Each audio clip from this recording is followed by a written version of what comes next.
Hallelujah. Odofo nyankopon nhyira wo. Onhyira no nyo kese. No ntra wa hyiemu. Enne nyame adom odeda etwato e October bosomi mu akyeye. Yesi asedanka wodin ye nyankopon a utumi buru tumi nyina so. Yada wase papa. Sa wodi yankwa akyeye. Yada wase. Yada wase wansamo enna no peye besua obritie mu nso. Erade ma yente wase yente mfambo ye brase ye Agyedifoɔ. Ewo Jesus Christ odimo ene yabompaye. Hallelujah. Odofo mi ma wakwa ba nanso de bauti ase senju medie so. Na yafa yakenkan sam efi asomafo nyuma no eti mienu.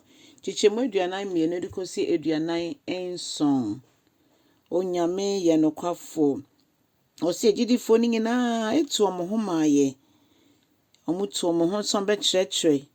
Na afi omo ni afoforo nyankita hodi a omo eche nyame asɛm na afi omo che inuane. Omo che ejapade a ebebo ma obi biara enya ne ho so edie. Omo di omo nnwuma nyina eye kwasafodie e de hye nyame ni onyam. Enna ye ntimi nkase bi a mekoyi matare bi ma hye na nra me de ma we ne da bi ene ntimi nkone sa ne momo no akwan ye fa so de boa ye ho si ebenya abre ama ye ho se menue bi me ho so wa ho kire bi mo na metimi asoso no so kakra ye nyame som a ye kan nyame som papa no ene si ebenya abre edi ama afoforo nso enye yenkoa anase yesu asem no nkoa asem ne betena ye mu a asam ne boa yen ema yetimi bie ye mu nso eye adoye de ka ho enne yesua Agyedifoɔ yi omo a na Antiochia to omudie Kristofo se no mana monto nyina ase Kristo odofo ye kasa ye te sen ya na monto te sen ye ni ye te sen so yetimi de obi su ye kuma ato ye kuma so si ye ni so se ye bompa ya ma no ana ni nyina ekire onuado ni bia so nyame de obi ato akoma so bomoden ne bisa na se ne hu tibia owo mo ebia na tibia owo mo enye onyame na mo so etimi abo nipa no emma yenye nipa yeyimu emma se menimasi mesi nia menim no na meye meka se ne hiade anase mekasa ne ho de bi Kristo Yesu kasa obiara ho Kristo Yesu kasa obiara ho se woye hwan sa brena ne yemu akwatafo sa brena ne yemu emma sa mrenu nyina nsoso sankrofo yi no yomumu adwuma kese enne ye nsoso yana montuo no esese fata Kristo sa bria ye kasei ebia woni obi ti otwe nwoma so den wompese obeje mu inso the next minute nso yeni made ewo mu o bibia betimi esi na menua gidi ni wopese wo oboni mu ana da bi da ebise sa boni sunu cry to me nipa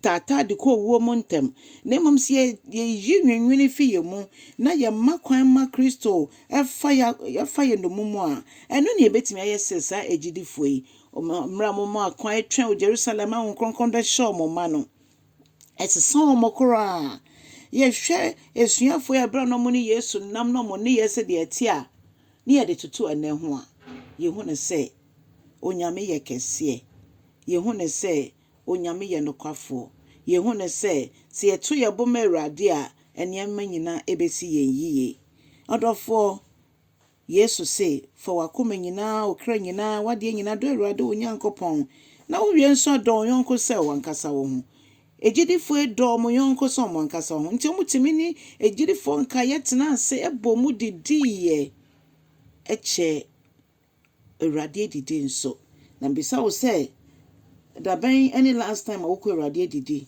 adentia ebia na woni wonu bi wa asem ntia ebia na wo tibie bi mu suban bi mu wa onim se sa suban we enhye Awurade ni onyam na ebekọ ye betena se ekodu daban ekosi daban a ye twen Awurade ye betena se ekosi daban a ye twen Awurade ans ye twen ye se ye twen Awurade na so yenko Awurade didi na sanche na Kristo sane woni ni onyam mu a odofo